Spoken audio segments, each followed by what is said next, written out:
একটা মানুষ যখন খুব একা হয়ে যায় তখন তার মন থেকে সব আনন্দ মরে যায়। মনে কষ্ট থাকলেও মুখে হাসি নিয়ে এগিয়ে যেতে হবে, কারণ এটাই জীবন।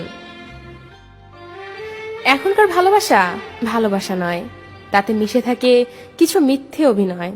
বাস্তবতা হলো সবচেয়ে বেশি আগলে লেখা জিনিসগুলোই সব থেকে আগে হারিয়ে যায়। জীবনে অনেক কিছু চেয়েছি, আর যেটা চেয়েছি আমি চেয়েছি। সব থেকে বড় নেশা কি জানো? কারো মায়াতে নিজেকে আবদ্ধ করে ফেলা। প্রিয় মানুষগুলো যখন মন খুলে কথা বলে তখন সত্যি অনেক ভালো লাগে।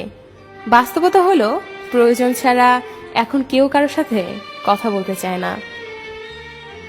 কতটা ভালোবাসি জানি না, তবে রাতে ঘুমানোর আগে এবং সকালে ঘুম থেকে ওঠার পর শুধু তোর কথাই মনে পড়ে।